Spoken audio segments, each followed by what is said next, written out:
And that's what sort of thing we're going to talk about tonight, okay? So before I get started, I have a question for you. The question is, have you ever doubted your ability to be used for God's glory? Have you ever had a doubt in your mind about being able to do something that God's asked you to do? Okay, so I have been raised in a Christian home all my life. Like ever since I was born, I've been going to church. Whenever I was really young, I was like 5 or 6, was whenever I decided to ask Jesus in my life. But I really didn't understand it. I was kind of doing it just because, like, Roman and I were in the same grade, and he's like a year and a half older than me. And I'm a little bit ahead in my school. And so everybody that was in my grade was like way older than me. They were Roman's age. And so I was kind of just following what they were doing. I was like 6, so I was like, I gotta be with the cool kids, and I'm gonna do what they do, okay? So I decided to ask Jesus in my life so I could keep up with them. But I didn't really understand what it meant to have a relationship with God, to really know God, until I was about 13 years old. If you didn't know me when I was 13, I was 4'9". So as you can imagine, I got made fun of a lot. Like at my Taekwondo class, everybody except for everybody in my family nicknamed me Midget, and that was my name, even though I was one of the teachers when I was 13. So I've always been made fun of for my height. I'm still kind of short. I get made fun of for my voice a lot too, so bear with me. So whenever I was 13, like from the time that I was 7 or 8 until I was 13, I was playing baseball, and that was my favorite sport, and that's all I wanted to do. Whenever I grew up, I wanted to play professional baseball. That was my goal in life. Whenever I was 13, for a summer, I dropped out of my Taekwondo class. And because I dropped out of my Taekwondo class, I got a little bit weaker because I wasn't doing push-ups all the time. I wasn't doing workouts twice a week at Taekwondo. And so I lost a lot of the muscle that I had. And because I lost that muscle, it was basically revealed to me that I had an issue with my shoulder. Whenever I was born, I was really fat, and so I was too big, and so my shoulder got stuck as I was coming out. And for 6 weeks after I was born, it wouldn't move. It was bruised. It wouldn't move at all. I couldn't move it at all. When I was 13, and I found out that there was something wrong with it. I kind of thought there was because my arm doesn't straighten, and I was like, I don't really know about that. So I went to the doctor. I was like, hey, so what's going on? Okay. Another person, like my Taekwondo instructor's wife, she has a son who has the same problem, but this is a lot worse than mine. But she kind of pointed it out to my mom. She was like, hey, I think there's something wrong with his arm. So I went to the doctor. I got it checked out. Turns out I have an disability, I guess is what it would be called. It's called a brachial plexus injury. That means I have nerve damage in my neck that made it to where my shoulder slumps. I can't pull it all the way back. My shoulder blade sticks out all the time. My arm can't straighten. That sort of thing. Okay. So I had to do physical therapy for it. So I've been doing physical therapy for about 6 months, but it wasn't really helping. Like I was back in my Taekwondo and everything. I got back started in the fall and everything, but it wasn't really helping because I had lost what I had, and so I was like way behind. And so every time that I went to my Taekwondo class, my arm was hurting. My arm was on fire. I could not bear the pain in my shoulder. Okay, so I was doing physical therapy. It wasn't really helping either. It was helping a little bit, but it wasn't really helping me like I had hoped it would. So that was about the time that we moved to Evergreen. Okay. Before we came to Evergreen, we were at my grandparents' church, and like we had been at a couple of different churches before that, but we were at my grandparents' church, and the youth group at my grandparents' church was a little bit smaller. And by smaller, I mean it was me and Roman and one other guy. Okay, so plus I'm homeschooled, so I didn't really have much of a social life. So we moved to Evergreen, and I was really quiet at first. Like I didn't want to talk to anybody. Like Roman was making friends with everybody in our Sunday school class, and he was talking to them all the time, and I was kind of reserved and sitting in the back. I didn't want to talk to anybody because I just come from a church with one person other than my brother in the youth group, so I didn't really know how to talk to people. Okay, it was one Sunday after church. One of our Sunday school leaders, he came up to me. He asked me about myself, and he started talking to me a little bit. He was the first person that really talked to me. Like everybody in my Sunday school class, they were all nice to me and everything, and they were all encouraging me to like open up and everything and talk to them and that sort of thing.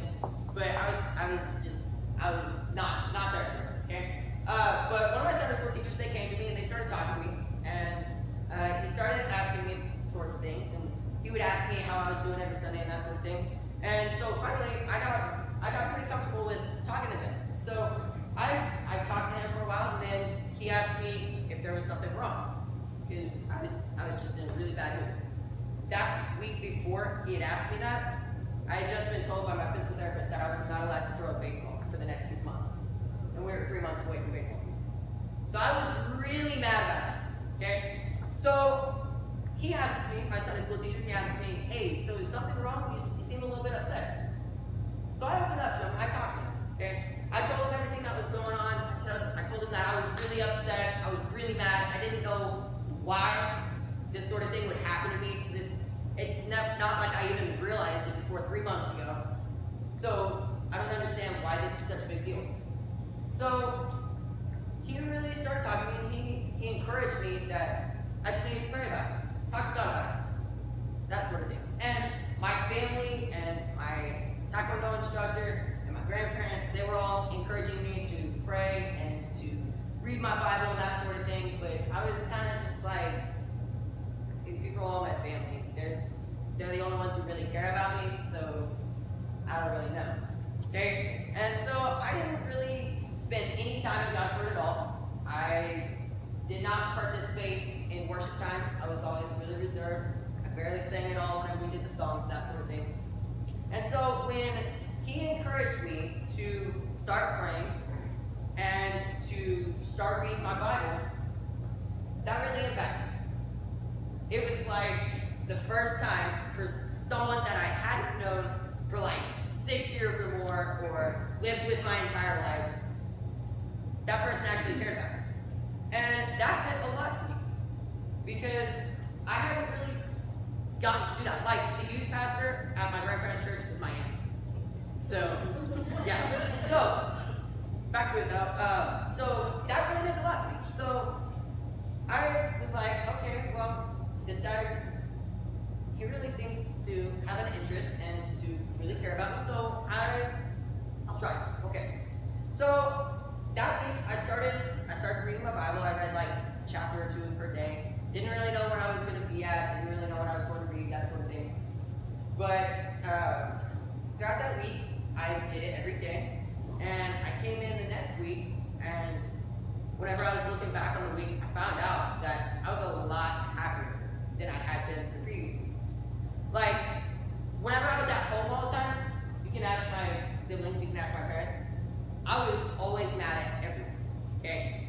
I was just so aggravated because I was always made fun of for being short. I just found out that I can't throw a baseball.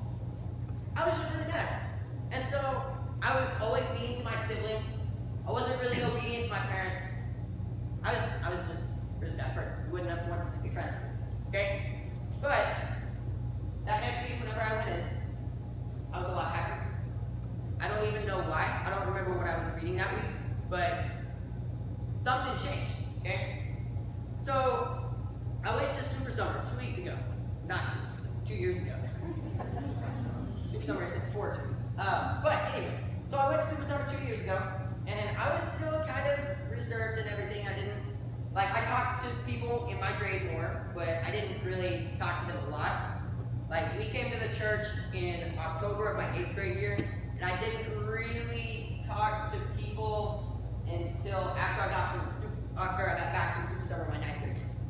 Okay? So I went to Super Summer, and I was kind of just going because, my older sister, she went whenever she was in her youth group, and so she had always told me that, basically, it just pushes you right out of your comfort zone. That was how she described it all the time. And I was like, well, I guess maybe I need that. So I applied to go to Super Summer.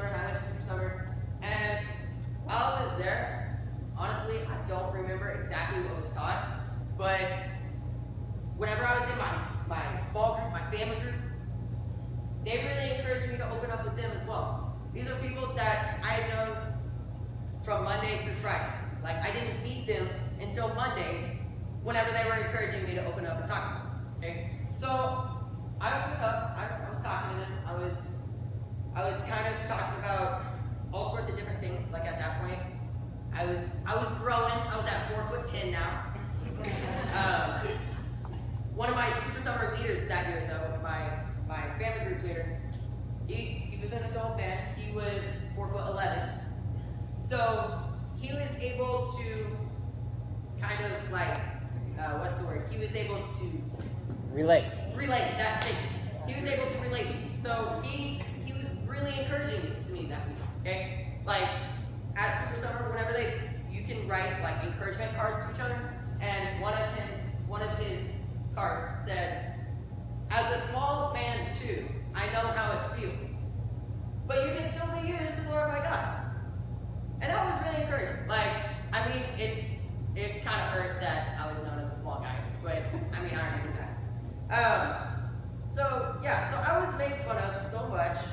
I was always put down that I felt like I wasn't really able to be used for the glory of God. Like, every time that I was made fun of, if I really opened up my eyes and listened, I could have noticed that people were just teasing me. They were just doing it to have fun. They weren't actually being rude or anything. They were just having fun because I was the smallest person in the room, so they could tease me. Because what can I do about it? I'm small. But I chose to focus on what others were saying about me rather than what God says about me in here and whenever He's speaking to me. I chose to listen to what other people's opinions were rather than the one who made all this. Okay? So tonight we're going to be in a couple of different scriptures. We're going to be in 1 Corinthians 12 and in Acts 8. So real quick, I'm going to read 1 Corinthians 12, 4 through 11. It says, "There are different kinds of spiritual gifts, but the same Spirit is the source of them all. There are different kinds of service, but we all serve the same Lord. God works in different ways, but it is the same God who does this work in all of us. A spiritual gift is given to each of us so we can help each other.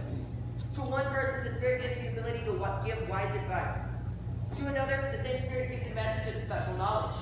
The same Spirit gives great faith to another, and to someone else, the one Spirit gives the gift of healing. He gives one person the power to perform miracles, and another the ability to prophesy. He gives someone else the ability to discern whether a message is from the Spirit of God or another spirit. Still another person is given the ability to speak in unknown languages, and another is given the ability to interpret what is being said. It is the one and Holy Spirit who distributes all these gifts. He alone decides which gift each person should have." Okay? So I want you to really focus on the first part of verse 7. It says, "A spiritual gift is given to each of us." And this brings us to point number 1, is you have a gift. Okay? Have you ever felt like God was calling you to do something, but you were scared to do it, so you ignored it? Or you felt like God was telling you, "I want you to do this," and He's made it plain as day, right in front of you. "I want you to do this." And you're like, no. And you know that's going to pull you out of your comfort zone, so you kind of walk away from it. Have you ever done that before? I used to do that all the time, okay? Maybe you've doubted the importance of something that you're doing at church, or something else, like with a ministry that you're a part of. Maybe you've doubted the importance of that. Satan likes to tell us lies and make us doubt our importance. Because of this, we like to ignore what God calls us to, because it doesn't really make us feel good. What we need to realize is that our gifts are not given to us to make us feel good. That's a hard truth for a lot of us to realize sometimes. You know, whenever you're doing something that God's given you, you want it to just like make you feel all warm and fuzzy inside. You want to feel great about it. You want to be like, "Oh yeah, everybody loves me because I'm awesome." Okay? Our gifts are not given to us to make us feel good, but they're given to us to glorify God. But the big thing is when we serve God with the right heart, not trying to get the attention on ourselves, but rather pointing the glory to God. When we serve God with the right heart and we glorify Him using those gifts and abilities, It'll make us feel good about our God-given abilities. It'll make us be proud of what God's given us. That doesn't mean we're prideful and we're all like, yeah, awesome, I'm so great. That doesn't mean we're so prideful or anything. That just makes us confident that we know that that's something that God's given us, and we're going to continue to use that to glorify Him. Okay? So, point number 2 is you have your gift. There we go. Alright. And I underlined your because you're about to understand. We're getting ready to read Acts 8:17 through 23. But before we do, I'm going to give you a little backdrop of what's going on in these verses. So, this is just following the martyr of Stephen. He was just martyred, and all the apostles in that area kind of like, goodbye. And they all kind of spread everywhere, okay? They were really afraid of what was going to happen if they were all in the same area, so they all spread out, okay? So, back in Jerusalem, Peter and John, a messenger came to them and said, hey, in Samaria, Philip, wherever he is exactly, I don't know exactly where he was, but wherever he is, apparently there's a great revival there. And so they were like, you know what? I think we should go there. Let's go pray for him, okay? So there was a guy in that area where Philip was. Before he went there was a guy named Simon. Simon was a sorcerer type of thing who he was trying to like sway people to follow him. And a lot of people actually thought that he was a god. They thought he was the power of God. That's what they called him. Okay? But when Philip came in and he started preaching and everything, and he started talking about all the things that God can do and the amazing story of Jesus, after he came in and started doing that, even Simon decided to give his life to God. He saw all the power that was in Philip whenever he was preaching. He was like, man, I want that too.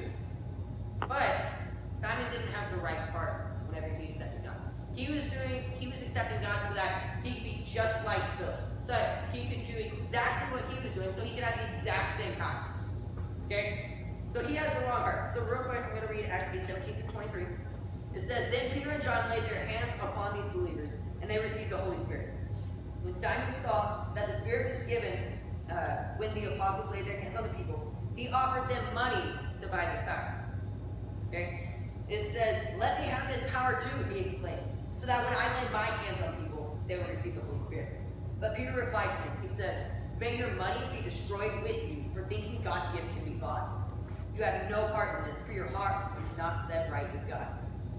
Repent of your wickedness and pray to the Lord. Perhaps he will forgive your evil thoughts. For I can see that you are full of bitter jealousy and held captive by sin. Okay? So sometimes, in our human eyes, another person's gifts and abilities, something they're good at, seems a little bit more appealing to us than the ones that God's given us. So like, me, for the longest time, like, even though I wasn't willing to talk to anybody, I wanted to be on the worship team. Okay? That was really all my focus was, is I want to be on the stage. Those people are awesome. I want to be just like them. I want to be on the stage. I want people to see me. I want people to say, you're awesome. You're doing a great job for God's kingdom. Okay? So, doing that, I tried and failed at many different things. Like, I have a list. So, I really wanted to be on the worship team, but I couldn't sing to save my life. Like, you do not want to hear. You've heard my voice crack like 6 times. Don't listen to me sing. Okay? So, since I can't sing, I decided, okay, I'm going to learn to play an instrument. So I tried to learn to play the drums. I failed. I tried to learn to play the electric guitar. I failed that too. Tried to learn how to play the acoustic guitar. I failed that too. Tried to learn the piano. Failed that too. Tried to learn the drums again. Failed that too. Tried to learn the ukulele. Still not got it. It got to the point where I was so jealous of the worship team and what they're doing that I tried to learn the recorder. Have you ever seen a recording on the stage? Have you ever seen a recorder in a worship band? No. I have not. If you have, then send me a video. I want to see it. But it got to the point where I was so jealous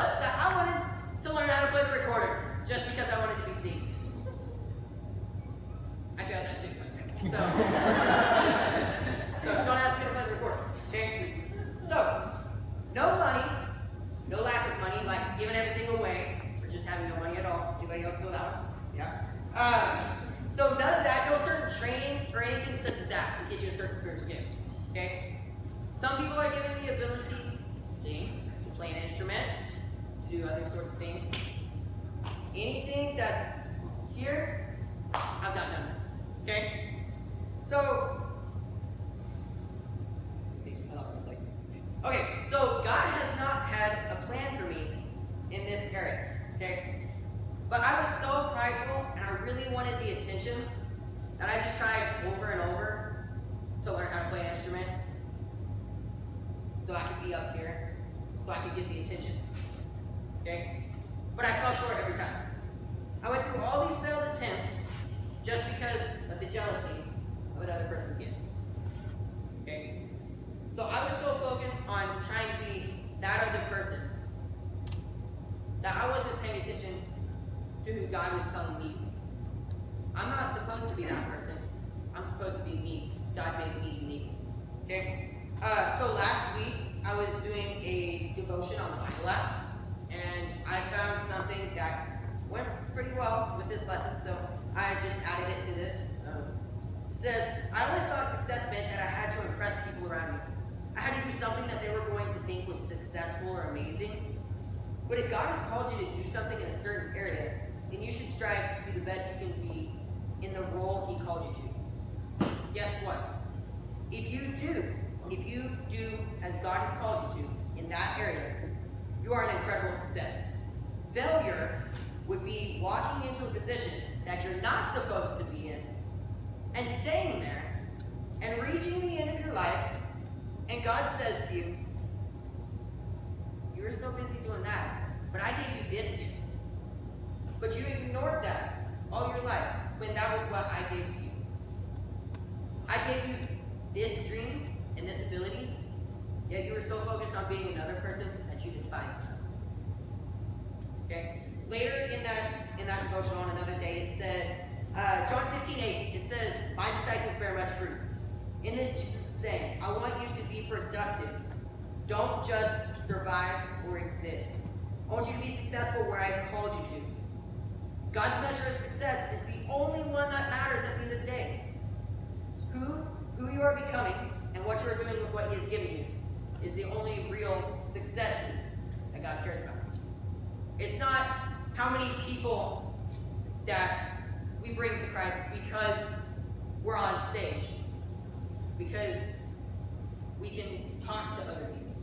It's not about that. It's about using the gifts that God's given us, the abilities that He's placed in our lives.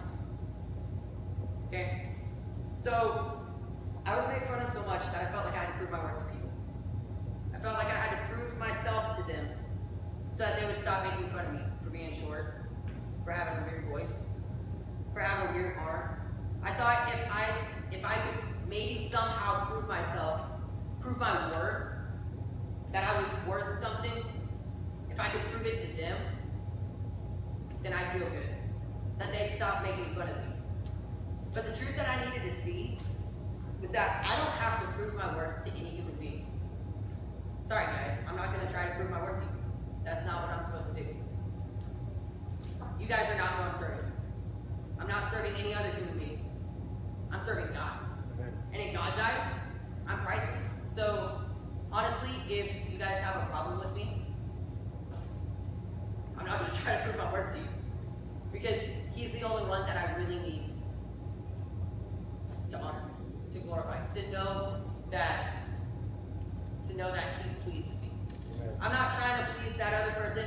I'm not trying to be seen by that other person. But I'm trying to please only God. Because whenever I please God, if I get to the end of my life and I'm standing before Him, He's like, I called you to here. And you started out trying to be over here, but then you realized that you're supposed to be over here. And so you came over here, and you fulfilled what I've called you to. He will say, well done, my good and faithful servant. And that's all that I really need to worry about. Okay? So point number 3. There it is. All right. Point number 3 is your gift is God's gift to you. Okay? So your gifts and abilities were given specifically to you. You're not made to be another person because God has a plan for you. Okay? So if you saw another person and you're like, man, that person's super cool, I want to be just like them. And so everything that God was calling them to do, you were like, I know God's calling them there and me here, and I'm supposed to go that way, and they're going this way. But you're like, but I really want to be like that person. So I'm going to ignore what God's saying to me over here. I'm going to go back here. Okay? If you're doing that, who's going to accomplish what you were called to do over here? Okay?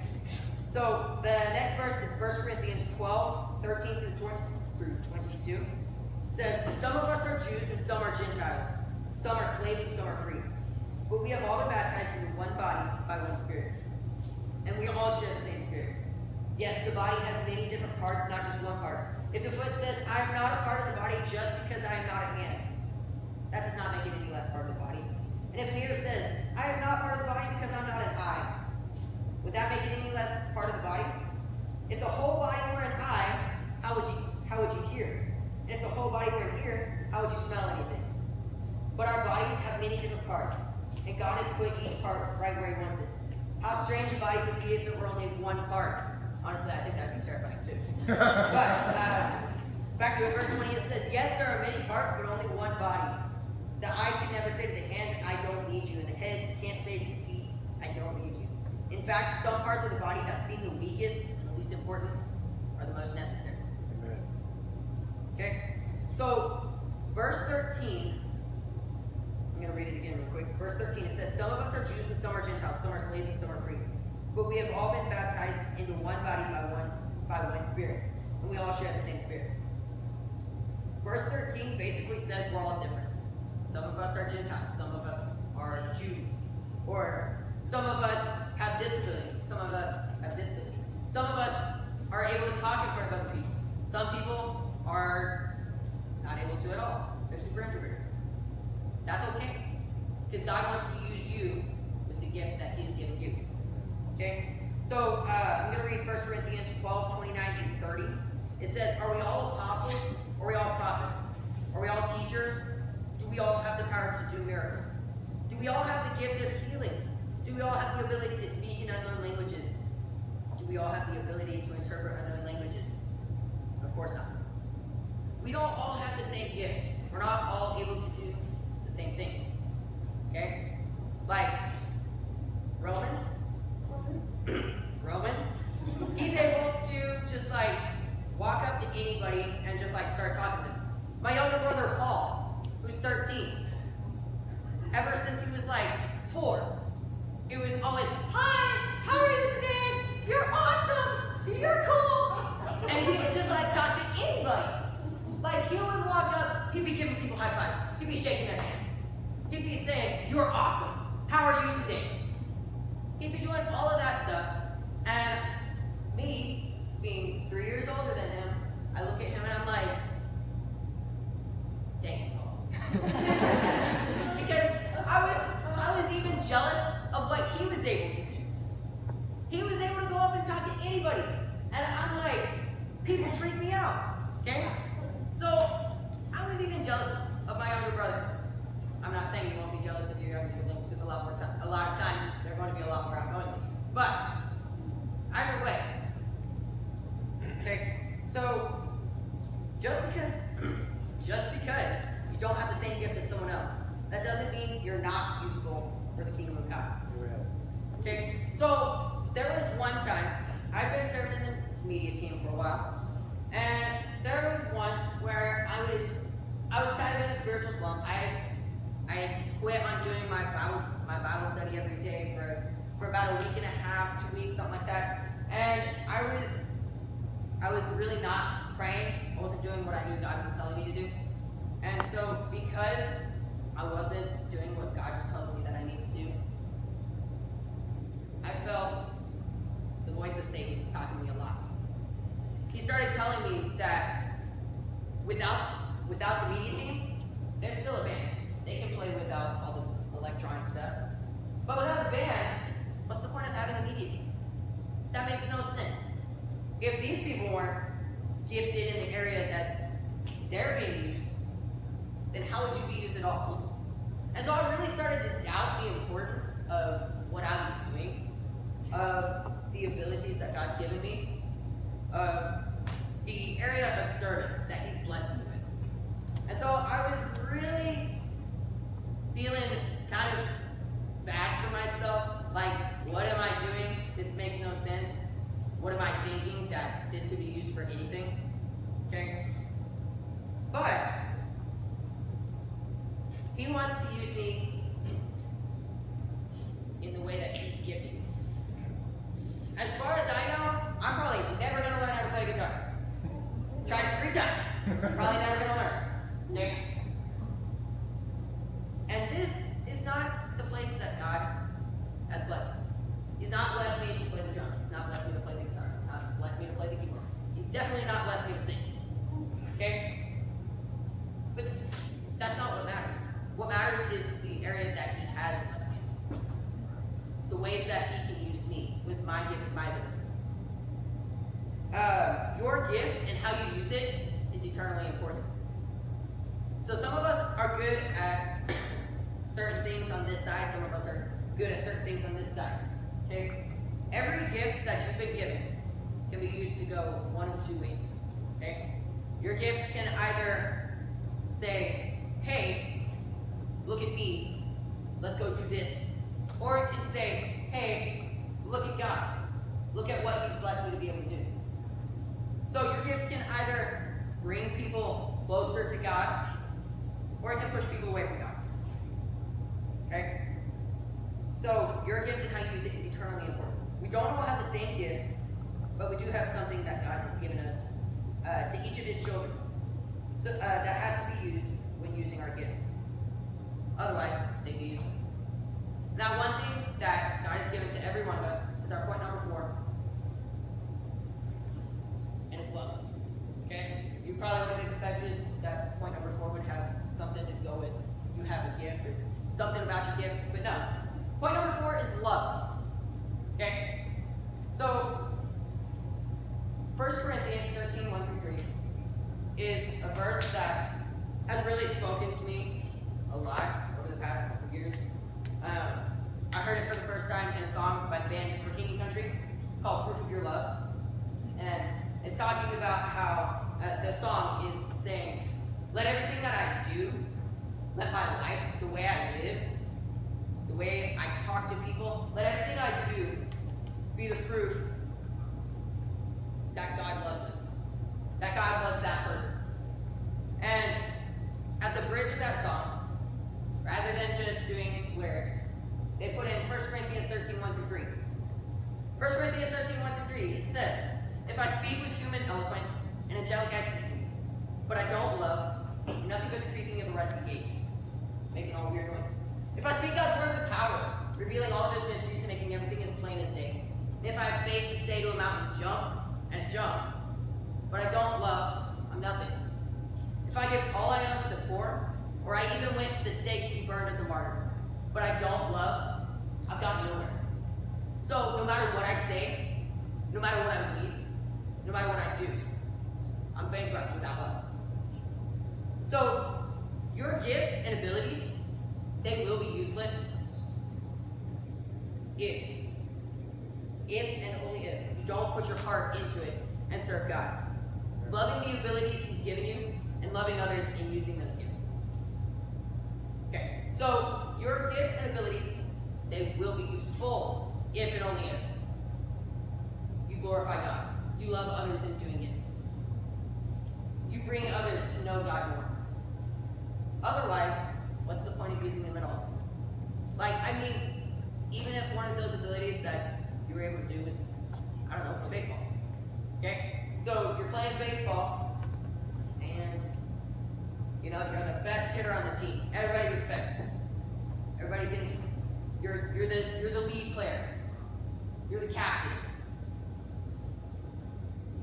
But the question is, you've been given that ability, and you have leadership over these guys, or maybe you're not even the captain. You don't have the leadership, but you have like 4 guys on the team who are like super good friends with you. You guys have become pretty good friends over the season. But when you're talking to them in the dugout, or when they're up to bat, or the pitcher eater, are you encouraging them? Are you speaking like God wants you to speak, like in the dugout? Are you speaking with bad language? You're saying things that you know God doesn't want you to say? Or are you being encouraging to those around you? And like whenever they start using bad language or something like that, you're like, hey, what's the point of that? There's no reason for that. Besides, the Bible says this. Okay? There was once, I was in the middle of a baseball game, and we were down by 2, I think, and I had just scored a home run, not a home run, a run. I just scored a run, and I got into the dugout, and I was talking to my teammates. They were like, hey, good job. I was like, oh, thanks. And so they asked me, they were like, while you're on second base, did the second baseman start talking to you? And I was like, yeah. The second baseman, whenever I was on second base, the second baseman, so that he could try to distract me, he was like talking inappropriately. He was saying a bunch of junk that I didn't need to hear, that he didn't need to be saying. I mean, he was like 12. So what was the point? But anyway, so he was saying all that stuff, and I kind of ignored it. Like, I went out of my dugout and I told my parents about it, and they were like, all right, next time you're on second base, we're gonna burn you good. Whenever you start saying that stuff, you say, God loves you. And I'm like, yes. Gotcha. And so my teammates didn't say anything at first. So I got another hit, got back on base. This is in the next inning. Second baseman starts talking trash again, starts saying inappropriate things, trying to distract me. And I'm like, hey, guess what? He was like, what? And I'm like, God knows. I'm like, apparently, you don't listen to that.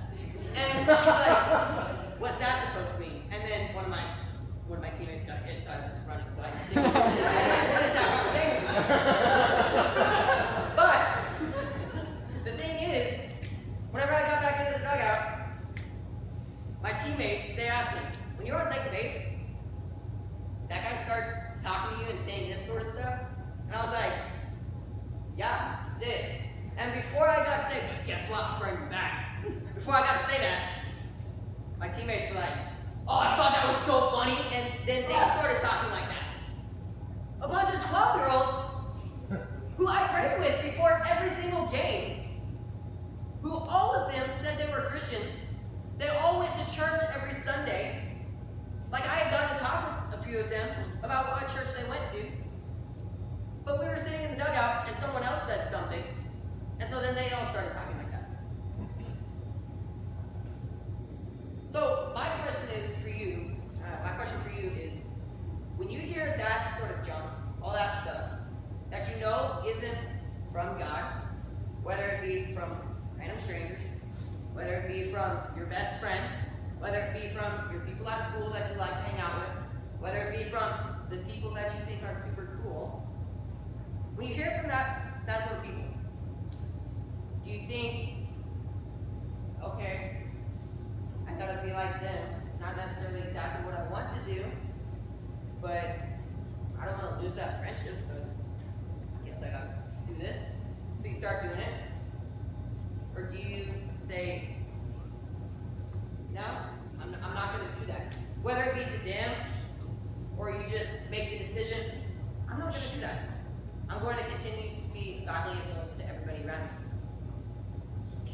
So later that night, we were in the last inning. We were still losing, this time by like 6.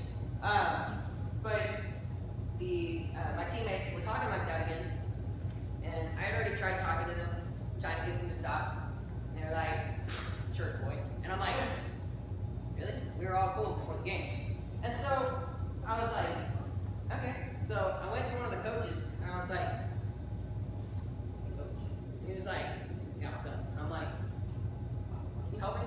He's like, okay. And I'm like, the guys are talking really bad in the dugout.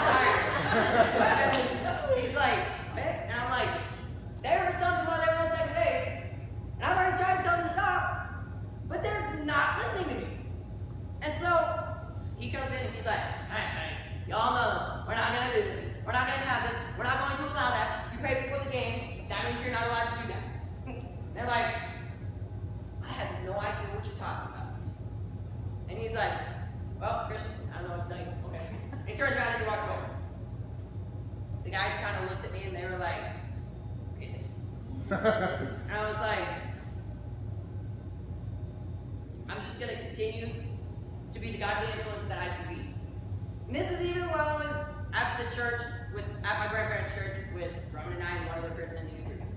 No matter what situation you're in, no matter where you're going to church, who your friends are, what you're good at, what you're not good at, no matter who you hang out with,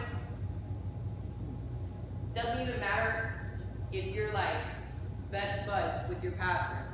Doesn't matter if you're like best buds with the coolest person in the youth group. Doesn't matter if you and the godliest person that you've ever seen are like super best friends. That stuff doesn't matter.